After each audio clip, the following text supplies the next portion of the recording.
Iran ने कल रात इसराइल के ऊपर 400 से ज़्यादा रॉकेट और 200 मिसाइल के साथ अटैक किया, लेकिन इसराइल हर बार की तरह महफूज रहा। वहाँ पर कोई जानी और माली नुकसान नहीं हुआ। लेकिन नेतन्याहू ने ओपनली चैलेंज किया है ईरान को कि उन्होंने बहुत बड़ी गलती कर दी इसराइल को टारगेट करके, अब ईरान को बदला चुकाना पड़ेगा। इसराइल ईरान पर हमला 7 अक्टूबर को करेगा। इसराइल ईरान पर हमला 7 अक्टूबर को कर सकता है। इसकी वजह यह है कि 7 अक्टूबर इसराइल के लिए बहुत इम्पोर्टेंट डेट है। अब जज्बे वाली कौम किधर है, क्यों नहीं बाहर निकल रही? जज्बे वाली कौम कोई नहीं, वो यहाँ पे कुछ खाने पीने को कुछ नहीं है। हम खुद मांगे ताले गवर्नमेंट है यहाँ पे, हमने क्या करना है, किसका साथ देना है? हमारा अपना मुल्क ही नहीं ठीक, हमारे यहाँ पे खाने के लोगों को लाले पड़े हैं अमीर समेत, तो हम तो कोई साथ ही देने वाले यहाँ। और ये एटम बम भी नहीं ईरान के काम आएगा, जज्बा नहीं, ये सिर्फ हम नारे लगा सकते हैं इनके हक में। इराक में तेल के कुओं को आग लगाई गई थी तो महीनों जलते रहे थे वो वाले तेल के कुएं। इस तरीके से वहां पर आग लगी थी और बर्बादी हो गई थी। खैर इराक तो बर्बाद हो गया, आपने देख लिया। कहावत है कि लातों के भूत बातों से नहीं मानते। ईरान को करना क्या चाहिए था? ईरान का कुछ था ही नहीं। ईरान खाली आज से 1.5 साल पहले, 1 साल पहले तक भी पीछे हट जाता कि भाई हम अपना फिलिस्तीन अपना जाने, फलाने अपना जाने। जैसे सऊदी भी तो हट गया ना, पहले सऊदी भी कूदता था इन सब चीज़ों में, तुर्की भी कूदता था, तुर्की भाग गया, सऊदी भाग गया कि नहीं भाई हमें नहीं पढ़ना, तुम अपना जियो मरो, हमसे नहीं मतलब, अपना आपका मैटर है, अपना खुद से शांत करिए। लेकिन ईरान कूदा रहा। और अब ईरान का जो पेट्रोल के ऊपर है, क्योंकि ईरान के पास में और कुछ भी ऐसा बहुत बड़ा नहीं है, और ईरान का अगर आप इतिहास उठा के देखोगे ना, मुझे सिरे में शर्म आ रही कि ईरान ने ऐसा किया क्यों। चंगेज़ खान जो कि एक मुस्लिम नहीं था, नॉन मुस्लिम था, जो मंगोलिया का राजा, उसने पूरा तहस नहस किया ईरान को। सिकंदर जो कि अगेन एक मुस्लिम नहीं था, उसने भी कैसे तहस नहस किया। तो ईरान की इतिहास रहा है कि उसकी तो ऐसे ऐसे अटैक हुए उस पर कि 80% जनता उसकी उड़ गई है। तो कम से कम अपने इतिहास को ही देख करके समझ जाना चाहिए। चंगेज़ खान के टाइम में भी 80% आबादी साफ़ हो गई थी, जो सिकंदर था उसके टाइम पर भी 80% आबादी, 70% आबादी साफ हो गई थी। तो जब ऐसा हो चुका है तो कम से कम आगे के लिए तो थोड़ा सा सचेत रहो। ईरान ने कल रात इसराइल के ऊपर 400 से ज़्यादा रॉकेट और 200 मिसाइल के साथ अटैक किया, लेकिन इसराइल हर बार की तरह महफूज रहा। वहाँ पर कोई जानी और माली नुकसान नहीं हुआ। लेकिन नेतन्याहू ने ओपनली चैलेंज किया है ईरान को कि उन्होंने बहुत बड़ी गलती कर दी इसराइल को टारगेट करके, अब ईरान को बदला चुकाना पड़ेगा। इसराइल अपना बदला नहीं छोड़ता, इसराइल किसी को माफ़ नहीं करता। और आज अगर हम बात करें, व्हाइट हाउस के अंदर भी मीटिंग कॉल की गई। मतलब इसराइल और अमेरिका मिलकर क्या ईरान से बदला लेंगे? क्या मिडल ईस्ट के अंदर एक नई जंग छिड़ने वाली है? इस्लामी ममालिक है, उनका कोई इतिहाद भी नहीं हुआ कोई भी नहीं खड़ा, बिल्कुल। ऑन द अदर हैंड जो इसराइल है हमारे पास, उसके पास पूरी दुनिया उसके साथ ठहरी हुई है, उसको बहुत बड़ी फंडिंग की जा रही है।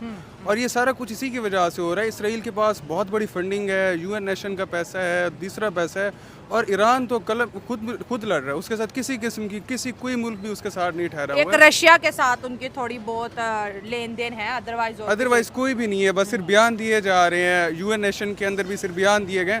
अब शहबाज शरीफ साहब गए, उन्होंने तकरीर की, उन्होंने ईरान अपने वाज़े अल्फाज के अंदर उन्होंने ईरान की हिमायत की। और कुछ किसी ने सुनी? मैम चूँकि हम भी गरीब हैं, इसलिए अगर हम कोई ताकतवर स्टेट होते तो ज़ाहिर बात है हमारी सुनी जाती। मैम वो खेल सकता है, चूँकि इंडिया खेल सकता है। मैं रिसेंटली देख रहा था, जो उसकी एक्सपोर्ट सिर्फ IT की एक्सपोर्ट है, वो हमारे पूरे मुल्क के बजट से ज़्यादा है। तो वो बहुत ताकतवर है हमसे। उसके मुल्क ने IT के शोबे में बहुत तरक्की की है, एग्रीकल्चर के शोबे में।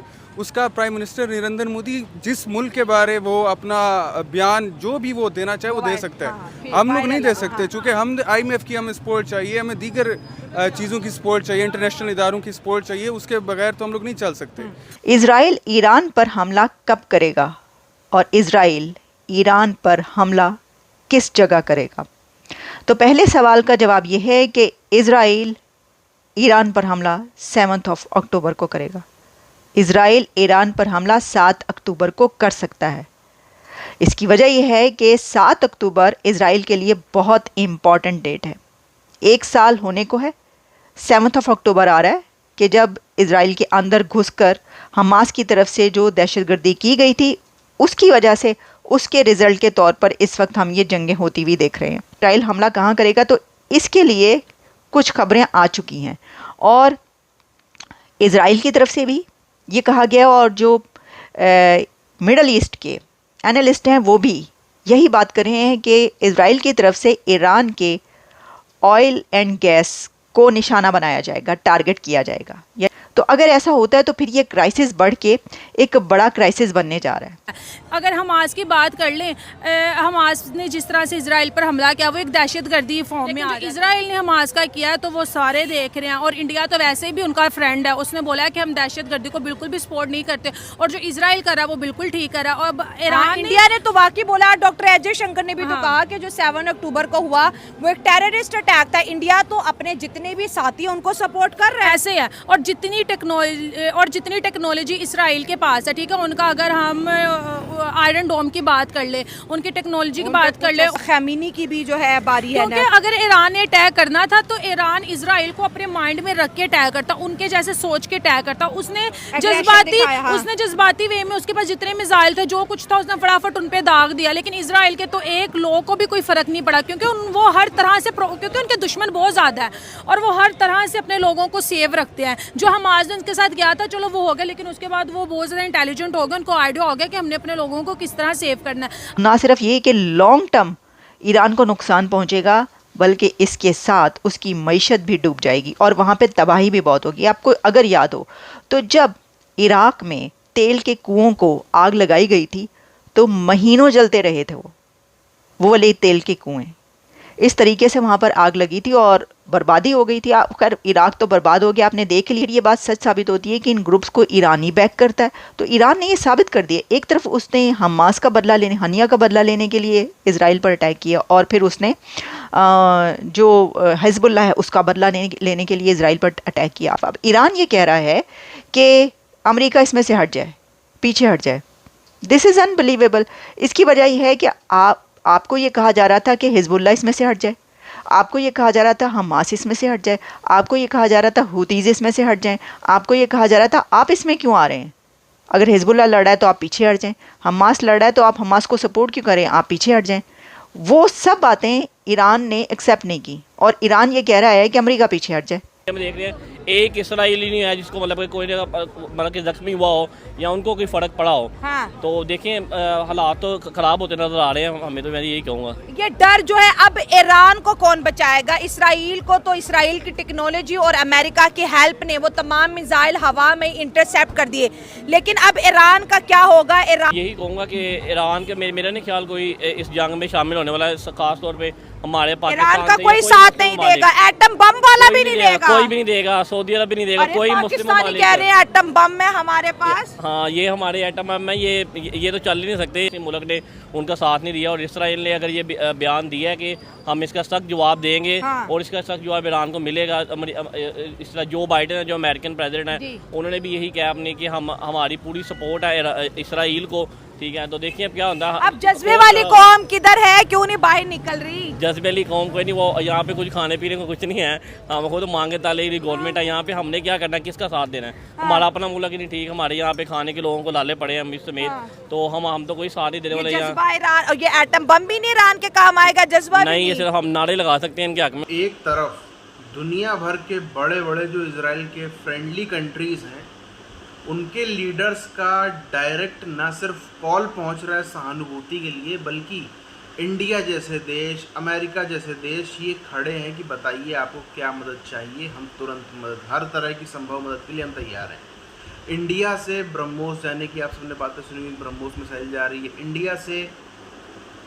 ख़ास तौर पर स्ट्रेटजी में भी एक बड़ा हाथ इंडिया का हो सकता है कि भाई क्या स्ट्रेटजी करनी है, किस तरीके से करना है। हालांकि इजराइल खुद से करता है, मगर इंडिया का उसमें एक अच्छा खासा रोल रहेगा, क्योंकि ये सब बातें पर्दे के पीछे होती तो हम सबको पता तो चलेगी नहीं, खाली आंकलन नहीं किया जा सकता है। मगर पूरी प्रयास है कि इंडिया से और भी टेक्नोलॉजी जाए और इंडिया से कई सारी, क्योंकि इंडियंस बहुत ज़्यादा एक्टिवली इन्वॉल्व रहे हैं ईरान में, ईरान के साथ में बहुत सारे काम किए हैं, बहुत सारी चीज़ें की, तो इंडियंस जानते हैं ईरान को अच्छे से।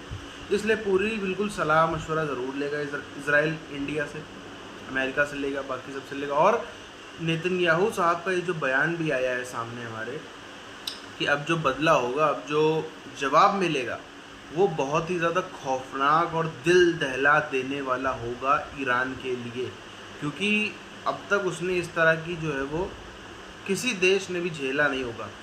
शायद पिछले 50 सालों में किसी देश पे इतनी गंदी मार न पड़ी, क्योंकि इराक को आप देखो, उसके जो तेल के कुएँ थे उसके ऊपर जो है वो जलाया गया था तो वो जलते रहे महीनों तक। ऐसे ईरान के अंदर अभी भी बहुत सारा तेल है, और अगर उन तेल के कुओं पर अटैक होता है तो वो धू धू कर कर जो पूरा जलता रहेगा ना ईरान, कई कई महीनों तक इनकी पूरी सड़क पे आ जाएगी जनता। अभी शायद ईरान को समझ में नहीं आ रहा। अभी ईरान जो देखो अभी थोड़ा सा उसने दोस्ती का हाथ फैलाने का भी चालू किया, उसने थोड़ा सा चीज़ें ठीक करने के चालू किया, माफ़ी वाफ़ी मांगने पर भी वो कुछ दिनों में आ ही जाएगा।